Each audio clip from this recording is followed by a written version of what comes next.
Welcome to Tapped In. My name is David Figueroa-Martinez, and today we're doing story time. I'm going to tell 3 stories. When I think back at my 14 years of jiu-jitsu, there are like 3, 4 stories, maybe 5 that really come to mind, and they stick out for whatever reason. And some of them were really funny moments, great moments, and some of them were not so much. The first one was I think, a year or 2 years in. I believe I was a white belt at the time. I was competing a lot. I competed every chance I got. If there was anything within 45 minutes, maybe 2 hours away, I had signed up for it. I'm pretty sure I drove Will nuts. I had to have a student that was signing up for so many things, and then you had to coach them. Now, as a coach, and I don't want my students to not sign up for things. Please sign up for whatever you want. But as a coach of someone that was signing up for a bunch of things, and I just remember him always tagging along, him always being there for a competition. Local, LA, East, I just signed up for whatever.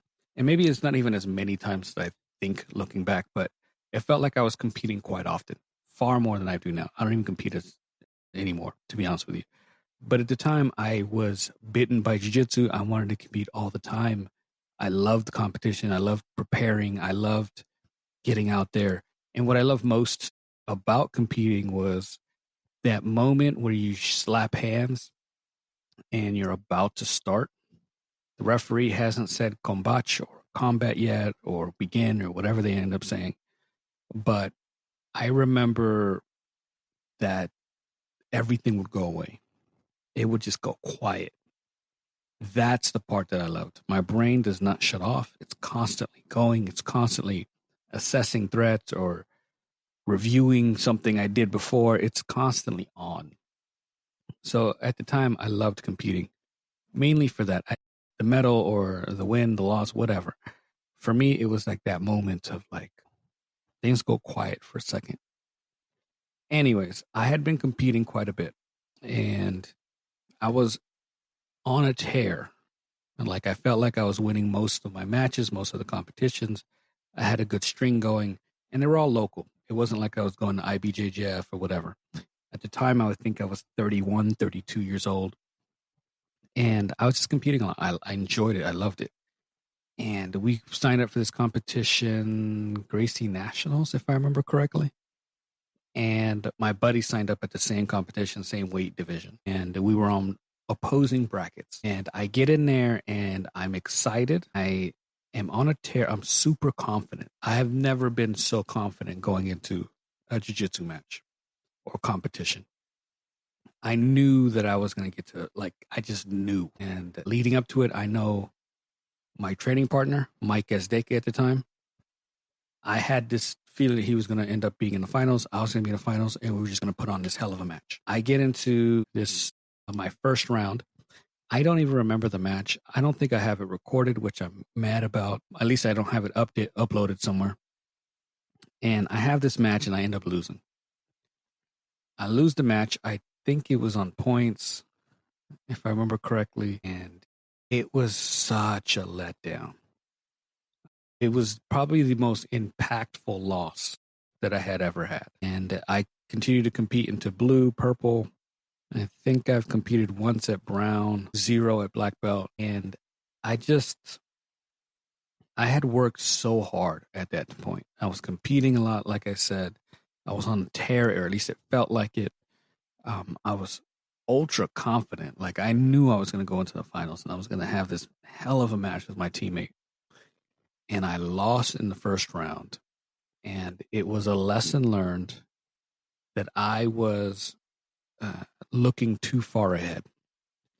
I didn't even fathom to think that I would lose that match, that it would come out the way it did. I had zero idea of it. It didn't dawn on me that I could lose. And I lost the match. And I remember sitting there at the edge of the mat near the barricade, and I just started to cry. And to this day, I can't explain why. I'm not a crier, at least not at that point. The older I get, the more sentimental, the more sentimental I get. But at the time, I was not a crier. I was not in touch with my feelings or my emotions. And I was in this spot where I had dedicated so much time and I trained so hard and I had done everything right, at least where I thought I did. And I just had this vision of what it was going to be, and it did not end that way. And when I lost, it was like this weight of I just wasted time. And it's not an action, that's not factual. I didn't waste time. It helped me get better, it helped me get sharper. But at the time, you almost feel like your dedication and your efforts went for nothing. And I was crying. It wasn't like hard, like bawling, but I was crying. And I remember my coach at the time, Jeff, put his arm around me. And I don't know if he was shielding me or just comforting me because he saw what was going on. We never ended up talking about it, but I remember being just so emotional about it. And I was frustrated with myself for not getting to where I felt I knew I was going to be, and dedicating all this time and just falling so short, especially in the first round. And I remember watching DC, Daniel Cormier. I think he fought John Jones. And after the fight, he ended up crying. And he cried like ugly cry. I don't think I did that, but I may have. And I remember watching that and remembering vividly back to that moment when I had lost that local competition that no one fucking remembers. And I had lost that match to this nobody who I've never remembered, never heard of since, and whatever. I was a nobody too. But it was just, it wasn't impactful. It didn't mean anything. And I had lost that match and I fell apart emotionally. And I was watching him on the biggest stage, UFC title fight, crying. And I remember the internet and people making fun of him. And I just couldn't bring myself to doing that because I remembered how I felt again for something local, small, that didn't matter. It was in a high school gym somewhere. And I just related to that moment so much that I didn't make fun of him. I didn't chastise him. I didn't think negatively of him at all. For me, it was like, I totally relate to what he's feeling right now. He wanted something so bad and he prepared in such a way and he still fell short. Like, that's a devastating emotion and reality to, like, I wasn't good enough, or I didn't, or maybe there was something that he did or didn't do that he felt like he should have done. There's a whole bunch of emotions that go through you at that moment. But I related to that in the most real way possible. Since then, the lesson learned was pay attention to every round. I did not look, after that, I never looked past an opponent. I never felt as confident, if like that makes sense. I always felt like, oh, I can lose this fight or I could lose this match and it could all end right here. So do everything you're supposed to be doing and get to a position where you can dominate from the top, get a sub if you can, win on points, whatever, move to the next round, and just make sure you move on. And so I never looked at a round like it was a sure thing ever again. So that's a good thing in some cases. My second memory that comes to mind was I was competing, and I remember Dirty Rob was there and a couple of other people. My wife was filming. Just the same, paint the picture. I think I was a blue belt at this time. It was me, and everyone that I ever competed against is always taller than me because I am stocky, husky, whatever you want to call it. I'm short, 5'4". I think I was competing at 180, 190, something like that. So I'm always the shorter person in every competition. And this gentleman had like at least a head taller than me, thinner, rangier. And I remember we had locked up somehow. And I felt that he was going to issue this takedown, and I decided to pull guard. And I pulled in a way that I ended up closing the guard. He lifted and then slammed me back to the mat. My opinion, and I could be wrong, I don't have this filmed, that specific part, for whatever reason. I have the rest of the match filmed, but I don't have that segment. I felt that he should have been DQ'd. I felt a natural lift and then a slam back down. It wasn't like what I anticipated would happen was he was doing a takedown. I would close the guard. We would fall to the ground. That's what I anticipated and what I expected him to do. When he lifted me and then slammed me with intent back to the ground, everything kind of, not that it shut off, but I remember my back almost exploding, like just a explosion of pain. And the air got rushed out of me and I just stopped. He stopped. The referee stopped. And I'm just laying there. He gives me a minute and I gather my thoughts. I get back together. And I remember I said to him, that's a slam. That should be a DQ. And he says, oh, no, you were pulling guard and blah, blah, blah. And his interpretation was different than mine. I personally feel it was a slam. He lifted. We should have just ended up on the ground. But I'm like, all right. So he restarts the match from standing. At the time, I'm a bit pissed off. My wife is watching, and she's recording the rest of the match, and she remembers the gentleman's wife because they were standing next to each other talking shit. And I remember, she tells me this after the fact, obviously, but I remember thinking, what the fuck just happened? And my back was hurting. And for some perspective, my back hurt for a solid 2 months, a month and a half, 2 months. And it was a specific pain of where I landed. It wasn't like a regular back pain. It was specifically to being slammed. My shoulder blades hurt. But anyways, I remember thinking, if his takedown is legal, we should start on the ground. If his takedown was illegal because he slammed me, then I should win this match. And that was the thought process at the time. And the referee didn't agree, and he started us from standing. And I remember thinking, I'm going to strangle the fuck out of this man. And that was my thought. And I've never rolled angry. It's not my type. I'm usually super mellow, calm. Emotions are out of it. If you've ever rolled with me, it's super mellow. It's heavy if I'm get on top, but there's no negative emotions in it. I don't roll hard, like vicious. And I remember we started, and the video I have of this, I ended up on his back somehow. And I remember thinking, I am going to strangle the fuck out of this man. And I got this choke so deep and so hard. And I remember just pulling for dear life, like, I'm going to end this now. And I ended it. It was super. I remember the yank that I did. I remember the grips that I had and being angry in the moment, which I have never rolled angry. And I won the match, and the referee tells me, see, I would have robbed you of that if I called it a DQ. And in my brain, I was like, he has a point, but I shouldn't have had to do that because in my opinion, that was a DQ, but whatever. I have a cool story.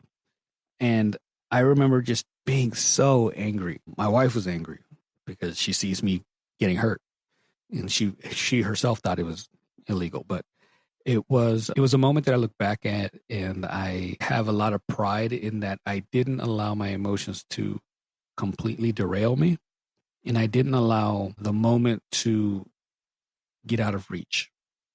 It was what it was. Yes, I was angry, and I rolled angry, and I got to the position that I wanted, and I strangled the fuck out of this man. But I didn't let anything get out of reach. Like sometimes some people, something happens and they just never recollect themselves and they lose the match. And I was proud of myself that was not something that was built in me for those types of moments. So it reassured me, if something happens, I'm going to be calm enough to understand what I need to do and do it. A lighter story, the last story. I remember I was at San Diego, Humaitas San Diego HQ. And I'm sitting on the second mat warming up for 6 p.m. class. And Chris is next to me. I don't remember what belt he was. I think he was a blue belt at the time, actually.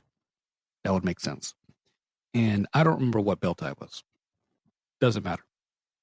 And this gentleman came in from another gym, not local. He was in town visiting, business, whatever, vacation. I don't remember.